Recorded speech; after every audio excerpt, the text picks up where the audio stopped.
ఆనాటి ప్రభుత్వం మీద ఒత్తిడి తీసుకొచ్చినాం. కానీ ఆనాడు మీరు ఆశించిన మేరకు ఈ ప్రాంతాన్ని అభివృద్ధి చేయడానికి నాకు అవకాశం లేకుండే.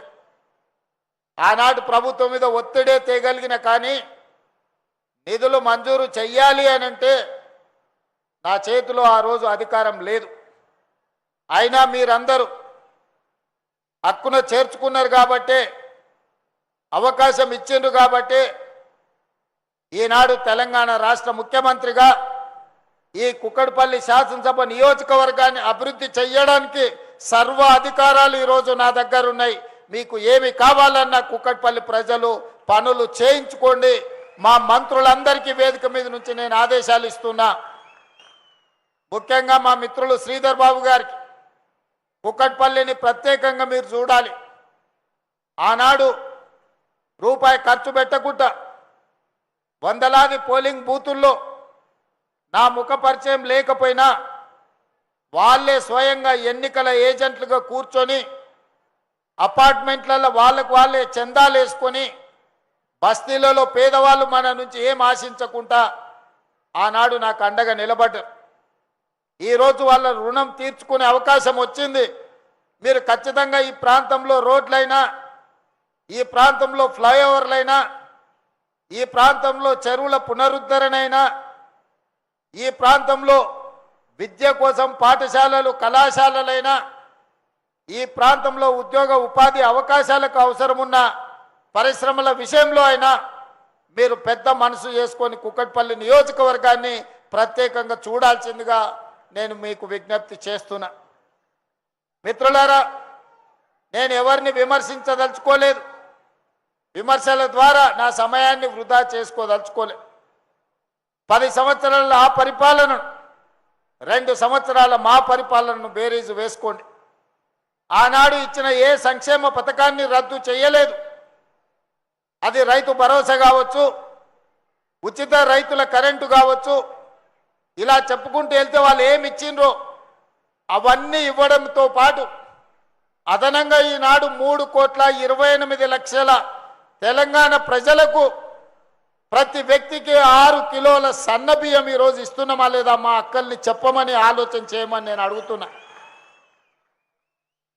ఆ ఇళ్ళ దొడ్డు బియ్యం ఇస్తే బర్రెలకు దాన పెట్టుకునే పరిస్థితి, కోళ్ళకు దాన పెట్టుకునే పరిస్థితి.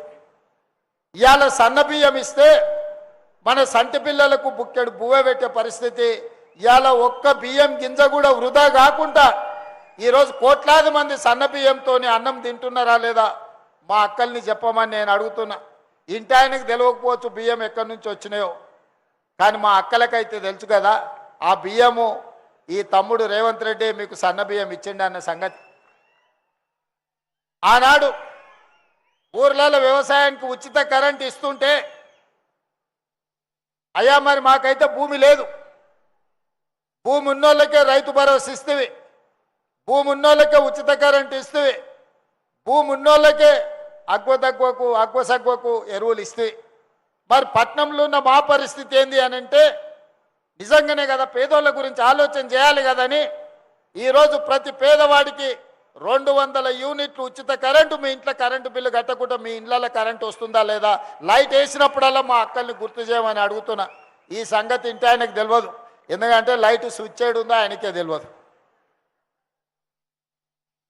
ఇవాళ 200 యూనిట్లు ఉచిత కరెంటు 55 లక్షల కుటుంబాలు ఈరోజు ఉచిత కరెంటు లబ్ధి పొందుతున్నారా లేదా మీరు ఆలోచన చేయండి.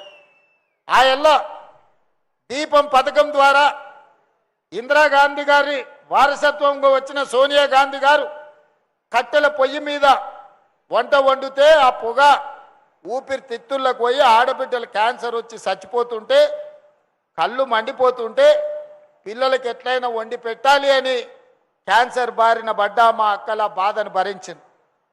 సోనియమ్మ ఆడబిడ్డల కష్టాన్ని ఆలోచన చేసి కట్టెల పొయ్యిని తీసి అటక మీద పెట్టుండ్రి, దీపం పథకం కింద స్టవ్ సిలిండర్ ఇస్తా, 400 రూపాయలకే మీకు సిలిండర్ ఇస్తా అని ఆ ఎల్ల పథకాన్ని సోనియమ్మ ప్రవేశపెట్టింది. ఆ తర్వాత వచ్చిన మోడీ గారు 400 సిలిండర్ను 1200 చేసిరు. మా అక్కలు కష్టపడి ఇండ్లల్లో పనిచేసి పరిశ్రమలలో పనిచేసి ఉద్యోగాలు చేసి సంపాదిస్తే నెలకు సిలిండర్ కొనుక్కుంటే 1200 ఆ సారు మన పర్సులకి వెళ్ళి గుంజుకపోతుండే. తెలియని దొంగ మనకు తెలియకుండానే మన పర్సులకి వెళ్ళి 1200 కొట్టుకపోతుండే.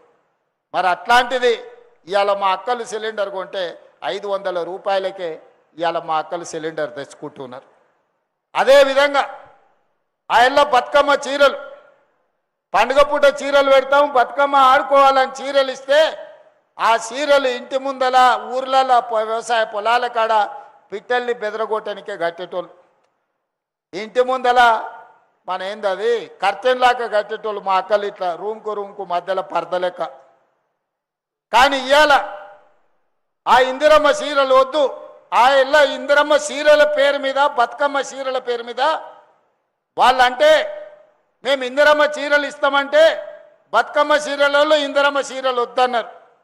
అయినా సరే మా అక్కలకు నేను పెట్టే చీర పుట్టింటోళ్ళు పెట్టిన సారే అని నేను చీర పెడితే గాడ మా అక్క ఇందిరమ్మ చీర కట్టుకొని వచ్చింది. మా అక్క గాడు ఉన్నది, లేచి నిలబడక్క చూపిరు అందరు చూడు మా అక్క ఎంత మంచిగా ఉందో. ఇగో ఇన్ని వేల మందిలో మా అక్క మంచిగా మెరిసిపోతుంది పాలపిట్ట లెక్క. మరి మీ తమ్ముడు పెట్టిన సారే ఇందిరమ్మ చీర కట్టుకొని మా అక్క పండుగ పూట వచ్చింది మా ఇంటికి. ఈ చీర మీ తమ్ముడు పెట్టింది కాదా అక్క?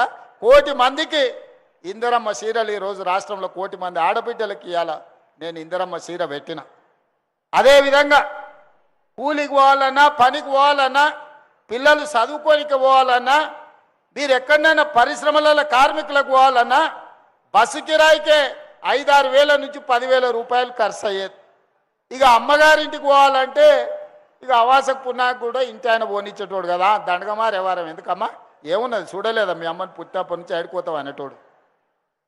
అమ్మవారిని దర్శించుకుందామంటే ఆ అవకాశమే లేదు. పెద్దమ్మ గుడికి పోవాలన్నా, లక్ష్మీనరసింహస్వామి దగ్గరికి పోవాలన్నా, యాదగిరి గుట్టకు పోవాలన్నా, లేకపోతే భద్రాచలం పోవాలన్నా, 7కి ఇల్లు దాటాలంటే బస్సు కిరాయిలు 100 రూపాయలు ఖర్చు అయ్యేది. మరి ఇవాళ మా అక్కల్ని అడుగుతున్నా, తెలంగాణ రాష్ట్రం నలుమూలల 7 తారీఖు నాడు నేను ముఖ్యమంత్రి అయితే 9 తారీఖు 2023 నాడు ఆడబిడ్డలకు ఆర్టీసీ బస్సుల్లో ఉచిత ప్రయాణం. మిమ్మల్ని ఎవరన్నా బస్సు కిరాయి పైసలు అడిగితే నా ఫోటో పర్సులో పెట్టుకొని మా తమ్ముడు పట్నం వాళ్ళు ఉంటారు తెచ్చుకోపోండి అని కండక్టర్కి చూపించమన్నా, మా పొన్నం ప్రభాకర్కి చూపించామని చెప్పిన. ఆయళ్ళటి నుంచి ఇయ్యాలటి దాకా మా అక్కలు చెప్పాలి, మా అక్కలు ఎప్పుడు నిజమే చెప్తారు. ఎవరన్నా 1 రూపాయి మిమ్మల్ని బస్ కిరాయి అడిగినరా అక్క? అడిగినరా? మరి ఇవాళ మీకు 12,000 కోట్ల రూపాయలుగా పొన్నం ప్రభాకర్ సార్కు నేను కట్టినా మీ తరఫున. ఆ సారి కిరాయి పైసలు లేకపోతే కుదరదంటే నేను కడతా స్వామి, నేనేం లేకుంటే కాదు వాళ్ళకు మా చెల్లెళ్ళకు మా అక్కలకు నేను తోడున్నా, వాళ్ళ తరఫున నగదు నేను కడతా, వాళ్ళు మాత్రం ఉచితంగా పోవాలి, వాళ్ళని అడగొద్దని చెప్పి పొన్నం ప్రభాకర్కి ఇప్పటికి 12,000 కోట్ల రూపాయలు ఇవాళ నేను మీ తరఫున ఉచిత బస్సు కట్టిన. ప్రభాకర్ గారు ఉచితంగా ఇవ్వలేదు అక్కో, ఏమన్నా ఉచితంగా ఇచ్చిండు అనుకునేరు. నగదు నేను కడుతున్నా, ఉచితంగా మీరు ప్రయాణం చేస్తున్నారు, గంతే తేడా. ఇవాళ ఉచిత బస్సు ప్రయాణం మా ఆడబిడ్డలకు ఇచ్చిందా లేదా ఒకసారి ఆలోచన చేయండి. స్వయం సహాయక సంఘాలు 0 వడ్డీ అన్నారు, గుండు సున్నా పెట్టారు, ఈపులకు సున్నం పెట్టారు. గత ప్రభుత్వం ఎనడాన్ని ఇచ్చిండా? ఇవాళ 65,000 కోట్ల రూపాయల బ్యాంకు లింకేజ్ ఇచ్చి 2,500 కోట్ల రూపాయలు మీ తరఫున వడ్డీ బ్యాంకులకు నేను కట్టినా. మా అక్కలు వ్యాపారం చేసుకోవాలి,